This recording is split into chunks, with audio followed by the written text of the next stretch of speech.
राधे राधे महाराज जी।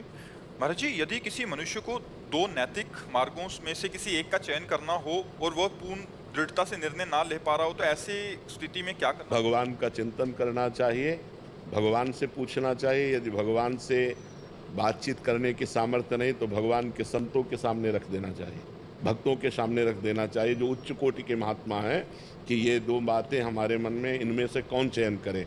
अगर अपने को चयन करना हो तो पहले देखना चाहिए धर्मयुक्त बात कौन है, परोपकार किसमें होगा, किस बात में दूसरों का हित होगा। धर्मयुक्त कौन बात है और दूसरों का हित किसमें होने वाला है और हमारा मंगल किसमें होने वाला है। तीन बातें याद कर लें। पहले धर्म को, कि ये कार्य धर्मयुक्त है कि नहीं, इन दो में से श्रेष्ठ धर्मयुक्त कार्य कौन है, इन दो में से परोपकार किसमें ज़्यादा बनेगा, इन दो में से मंगल मेरा किसमें होगा। मंगल ना कि लाभ। लाभ तो अधर्म से भी हो सकता है लेकिन मंगल नहीं हो सकता, मंगल होगा धर्म से चलने पर। इसलिए तीन बातें निर्णय में रखनी चाहिए, धर्म, परोपकार और हमारा मंगल। तो फिर निर्णय कर लो, दो बात में से जो बात हो जिसमें ज़्यादा मंगल हो वही बात चयन कर लेनी चाहिए। या भगवान से अगर ध्यानस्थ होकर बात करने की क्षमता है, नहीं तो संतों के सामने रख देनी चाहिए। अलका जी, सहारनपुर से। राधे राधे महाराज जी।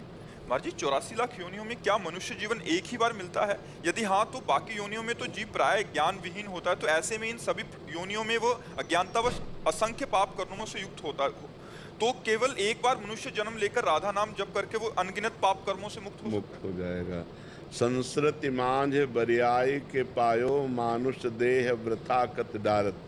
संस्कृति के चक्र को भगवान रोक कर, संस्कृति माने 84 लाख योनियों के चक्र में भटकते हुए जीव को रोक कर और अपनी कृपा से उसे मनुष्य जन्म देते हैं। जैसे हम भैंस, कुत्ता, सुअर, प्रेत, कोई भी योनि में हो तो हमसे पुण्य कर्म तो होने वाला नहीं जिससे हमें मनुष्य योनि मिले। भगवान कबहू का करि करुणा नर देही, देत ईश बिनु हेतु स्नेही।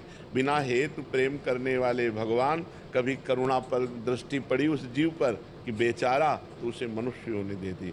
अब मनुष्य योनि बड़े भाग मानुष तन पावा, सुर दुर्लभ सदग्रंथन गावा। साधन धाम मोक्ष कर द्वारा, पाई न जे परलोक संहारा। ये परलोक संहारने के लिए मिला है कि हमारे जितने अनंत जन्मों के कर्म हैं वो सब भगवान नाम जप से, तपस्या से, तीर्थयाटन से, शास्त्र स्वाध्याय से, परोपकार के द्वारा हम उनको नष्ट कर दें और इस जन्म में हम भगवत प्राप्ति करें। ये बड़ा देव दुर्लभ मनुष्य शरीर है। अन्य योनियों में आप जाकर कुछ नहीं कर सकते, केवल भोग भोग सकते हैं जो आप